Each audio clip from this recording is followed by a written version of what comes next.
After the Champions League final last season, I think a lot of Manchester United players realised that there's still a gap between Barcelona and the rest of the world.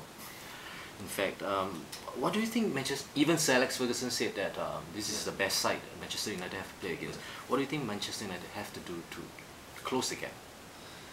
Well, there's a number of different things. I think that these things go in cycles.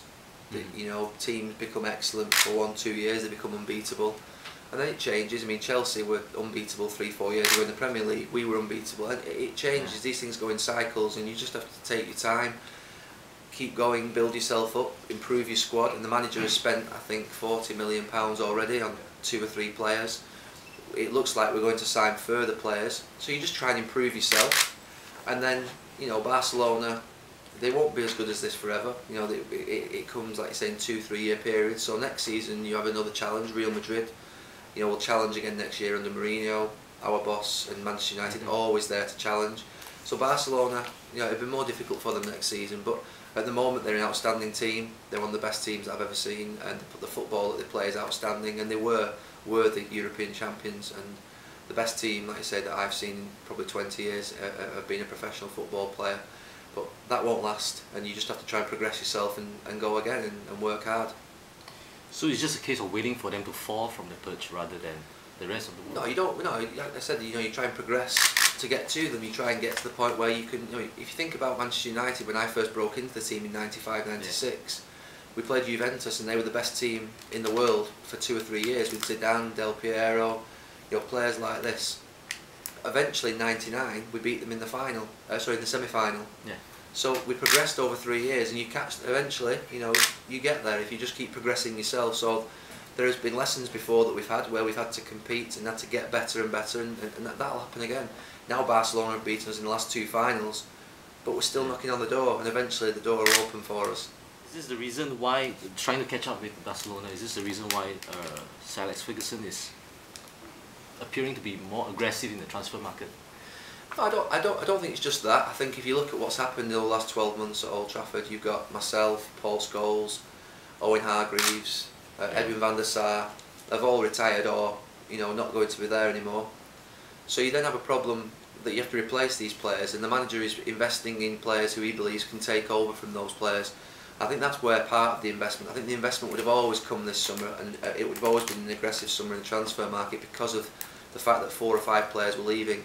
So I don't think it's just because of Barcelona. I think it's purely a timing issue that he would have planned this anyway.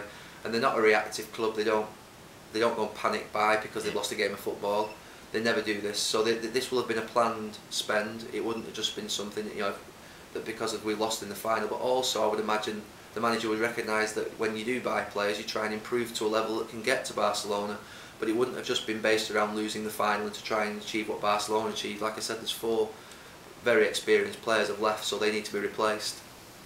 Next season, you can see that quite a lot of the English clubs are actually rebuilding for next season and doing it quite aggressively. Chelsea has got the new manager who's only 33 years old. Liverpool under Kenny Dalglish. How do you think it will pan out for them next season? Well, spending money doesn't mean to say you're going to be successful. You know, English football is spending. It will spend a lot of money. It's now probably the best league in the world in respect of the scale of it and its importance around the world of people watching it. And there is a lot of money coming into football. And the Premier League, the clubs have to invest because they need to keep their position either in the Champions League. And if you're at the bottom of the league, you need to stay in the league to keep making the money to keep your club alive. So that there is a lot of investment going into the teams. How do I think it will go? I still think it will be the same. I still think Manchester United, Chelsea, Arsenal, Liverpool will be the main clubs, with obviously Manchester City. But it's very difficult for Liverpool, I think, and Tottenham, Aston Villa, you know, Manchester City. They have to invest a huge amount of money to get to the level that, you know, you look at how much Roman Abramovich, I think he put 300-400 million into players over 3 years to get to a championship.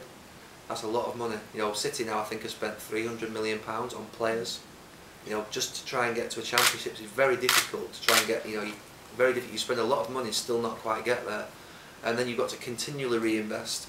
I think the Man United model is definitely the best model because we just seem to, you know, every year add 1 or 2 players, and then it's never a huge spending spree. We never spend hundreds of millions all in one season or the year after. It's always, you know, like a conveyor belt. You know, some come in at the start, young players, and then you have old players falling off, and then they sign a player in the middle, and it's just gentle. It's not very aggressive in the way in which they do things. This year probably more than most because of the 4 players I've mentioned that are retired, but that will have been planned. So you were saying that Liverpool will find it hard to get back into the top 4 again? I think it's very difficult because you've got, you know, I think it's very difficult to get to a championship level. You have to invest a lot of money. You can't just go and buy 2 or 3 players. You have to buy sometimes 10, 15 players, and then they all have to integrate them into a team and make that work in a short period of time because the pressure is on. It's very difficult, and that's why the clubs who have got sort of a sounder base at the moment, and it'll take time for the likes of Tottenham, Liverpool. You know, it's taking time for Manchester City. You know, their owners have been there now for 3 years. You know, next year they'll probably be expecting the championship, and it's difficult to win a championship, very difficult. You played your entire life at Manchester United. We all know that you're a Manchester United fan. But do you have any regrets not trying out at any other clubs before, like your brother did? Sometimes we look back and maybe I can't have regrets. No, I can't have regrets. No, I was at the best club in the world. The club who I grew up supporting, 20 minutes from where I live. I mean, it doesn't get any better than that. I would never have left if you'd have, you know, unless the club would have said to me, the manager would have said to me, no, Gary, your time's up. I don't want to, you know, I don't want you to be here anymore. Then I would have left. But he never said that to me. Even at the end, I went to see him, you know, and said, look, boss, my time's up. You know, he was very loyal person, and if you deliver for him and you perform, he will stand by you all the way through. And we were always very committed. You know, we always did our very best every single day and did the best to succeed. And for me, I was at the best football club, and I would never have wanted to have left. Why? You know, why would I? You know, I was eating fillet steak. You don't have a hamburger, do you? If there's a fillet steak there. Does it feel strange not to be playing football anymore? No, because I was ready for it. You know, I got the injury at 33, so I've had almost like a cushion. You know, sometimes as a player you get an injury, and the next day you're finished. And it's like falling off the edge of a cliff with no safety net. Whereas with me, I got the injury, and then I knew for 2 or 3 years that it was going to be more and more difficult. And because it was towards the end of my career, I had time to prepare myself for this moment. So I don't feel, I feel content that it was the right decision at the right time. I finished at the top, and that's what I wanted to do. I didn't want to go and sort of dilute and go down the leagues and, you know, fall out of love with playing football. You know, I've always loved playing football.